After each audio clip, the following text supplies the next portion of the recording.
Yesterday, President Brian Colangelo had a press conference to address Nerlens Noel's harsh comments after the Sixers' Friday loss. He's complaining about his lack of playing time. Let's catch you up. He said, I just want to play basketball. I'm not an 8-minute player, so I don't know what that's about. I'm too good to be playing 8 minutes. Like, no, that's crazy. That's crazy. Was it crazy? That's crazy. Wait for it. They need to figure this blank out. And Brian Colangelo responded yesterday, I can't say that was the best course of action by him. In fact, I would say it was ill-advised. How proper. He needs to show he's healthy and that he's a professional and that he's got a good attitude so for everything that's going on. In other words, act nice if you want to get traded. Jax, what do you think about this? I love Brian Colangelo drafted me. I love Brian Colangelo as a running an organization. Him and his dad has been great for years. The thing about it is, you can have a lot of people in management that they first applied to come in and bash the young fella. He really hasn't improved anything in the game. But the fact that he wants to play, I think Brian understands that. And the way he responded in the media was saying, look, young fella, if you want to play, I understand, I respect that. But just be a professional, play well, and we can get you out here if that's what you want. It's not his fault that I got love too the way many he responded. It's not Noel's fault. They're both right? That he's Shout out too Brian. good to play 8 minutes, and Brian's right in that you can't do this. Brian's saying read between the lines. I'm trying to help you, help me help Exactly. you, Right. get you out of here. But this is a mess that it started with Sam Hinkie, saying, I'm just going to collect these guys, it doesn't matter, and the best one will rise out. But I think what ends up happening is we get a lesser version of all three of those guys. Right, sure. It's not a team built to display their strengths and hide their weaknesses. Nobody wants to play looking over their shoulder. Exactly. But at the same time, Sam Hinkie's gone. And it's Brian Colangelo's problem now. So that's why Brian is saying, hey, man, just chill out. We're going to get you out of here. Mm-hmm. One of the toughest things for younger players to learn when you're thrust into the corporate world is how to control your temper. I remember one time I went off in the paper because the Lakers were going to trade me, and I was like, I don't know who's management. Who is management? Is Magic making the decision? And so I remember Dr. Buss pulling me in. He says, look, I don't mind you being upset, but when you talk about management, you're talking about me. You know what I mean? But you didn't get traded. I didn't get traded. So props to you. But yeah, there's a way you have to, Where were they wanting to send communicate. you? Where did you think they were sending you? Dallas for Mark Aguirre and yeah, it was trade back in the day. But Jerry West squashed That would that. have been interesting. But you got Jerry West said, hell no. but you got to find a way to communicate, and that's just young and inexperienced. Brian doing a great job though with his response. I think that was great. Yeah. So I'm here today, and Rachel isn't, because she's honoring the memory of Craig Sager at his memorial service in Atlanta today. And we wanted to show this to you. This is part of his close friend Ernie Johnson's remarks.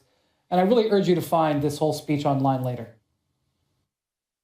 A studio host and a roving reporter, he covered the country from border to border. Years at TBS followed, and then TNT, where his wardrobe some nights was must not see TV. A paisley tie featuring diamonds was keen.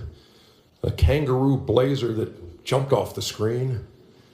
A hand-woven belt from the bark of a willow. And shoes fashioned from a deceased armadillo.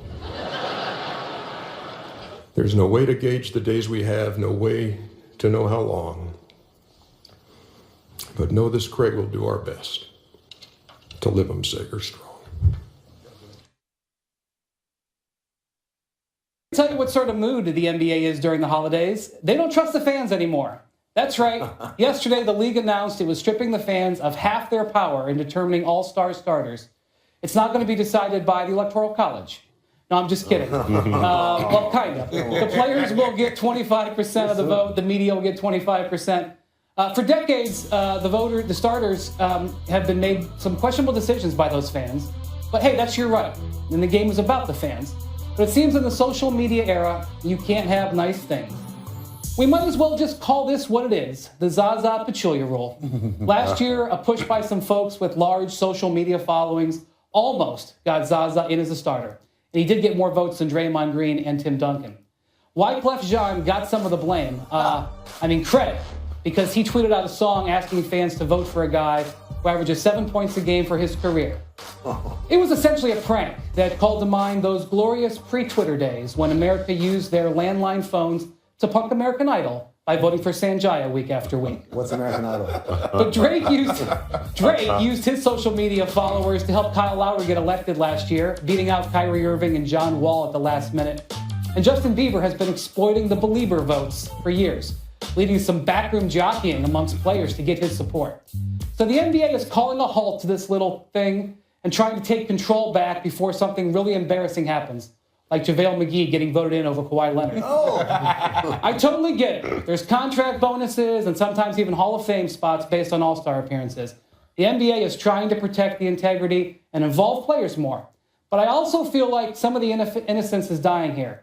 Even if I think some of the recent All-Star games have been unwatchable, maybe Zaza would have actually played at least a little defense. Oh, come on, man. Not everyone likes this new idea, though. Kyrie Irving said yesterday he thinks the media portion of the vote should be thrown out.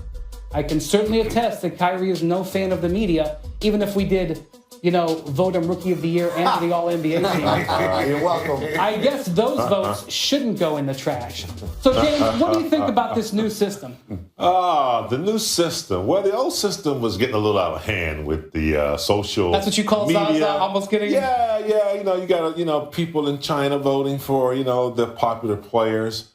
I'm cool with players and coaches choosing the players because they know best. If you're playing against someone, like I played against Bernard King, I know he was the truth, and players who know that players play defense or do whatever. But you got to give the fans. You got to give the fans what they want. The media, is the media included like Charles Barkley and Kenny Smith and guys like that? Sure, why not? Well, then I'm okay with that. So players, ex-players, fans, and maybe a couple of media guys. Couple media guys, who understand, the game and maybe it's softer than Kyrie. Played. I'm a little different though. Okay. I think I'm gonna go with the coaches and the league, for the simple fact that the coaches coach these players. Their opinion is not going to be biased because they can send their whole team to the All-Star game. Players can vote for themselves. I don't think players should vote at all. I think it should be coaches and coaches get to vote league. get to get the reserves. Well, the league actually takes stats. They really pay attention to the games. Coaches coach these guys. I think players, they got friends, they got certain guys they want. I don't think they should vote. But the league is looking globally. They're looking for popularity. You might get an injured player from China that might get all the votes from. But I agree with you. Coaches know. Mm-hmm. But what do you think about, like, since you say it's no defense? What if you said they picked an all defensive team for the All-Star game and let them play? But come on, the last few years. First of all, Mike Bresnan is going to be so heartbroken when he hears that you think he doesn't have any say in this. No, look, this is the best. I didn't say any say, but he said a couple, and I agree with him. But I think this is the best system. If everyone got a little bit, so that way it's all checks and balances, right? Mm-hmm. You don't get players voting for their buddies. You don't get teams voting for, definitely you don't want the teams because there are all-star bonuses that are tied into contracts. You might have some playing around there. You don't get fans doing I hate the social media vote. The fact that I can just put hashtag NBA vote and then do that a billion times over. Think of all your followers. You're an influencer. I am an influencer. I got Star Wars trending. But it's silly, right? But this way we got someone to look out. Even the media, we're all biased too. Everyone has their biases. This way at least, when someone gets voted an All-Star, we know everybody thought they were an All-Star. Right. Everybody had their hand in it. Everybody had their hand on it. Yeah, we won't shrug and scratch our head like, how do you get it? I predict we're still going to see some strange stuff. Moving on to Boogie Cousins, who has now been fined for his incident with a local columnist. Oh. Here's a still picture of the incident of Boogie cussing out a Sacramento Bee reporter, Andy Ferrillo, for his column on Cousins' recent involvement in an alleged assault in New York City. In a statement obtained by ESPN's The Undefeated, the team said, quote, "The Kings have a clear set of standards of conduct expected in our entire organization. As a result of negative interactions with certain members of the media that were not corrected after verbal warnings, we have decided to impose a substantial fine. If this behavior is repeated again, we will be forced to consider further discipline."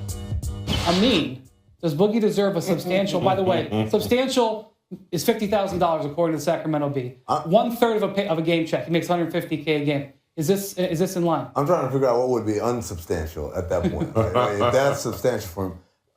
You know what's funny, Brian? I wasn't as upset about this incident as I was the one that came prior to it. Look, as media people, we got the right to say and write what we are factually correct on, right? That's part of this business. You get critiqued. But the other part of that business is if I'm walking in that arena, those guys have the right to tell me what they think.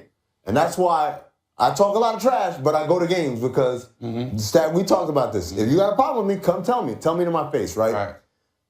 That you don't have to. I don't have to like your reaction. You don't have to like what I wrote. But the incident before this, where he said, "I'm not going to answer any questions until that guy over there is out of the room," that's different. Now you're manipulating the scenario. And I think that undermines this whole relationship where you're going to do your thing and I'm going to do my thing. Anytime you start setting rules, I think that's wrong. James, what do you think about how this went down? You know, you have to submit to rules when you take a job, but you still have freedom of speech. Right. I got no problem. You know, if someone says something, as long as you don't put your hands on me, I don't have a problem. Cousins has every right. I agree. He can't put anybody out of the room. But if you go at someone, have you seen corporate boardrooms on a daily basis?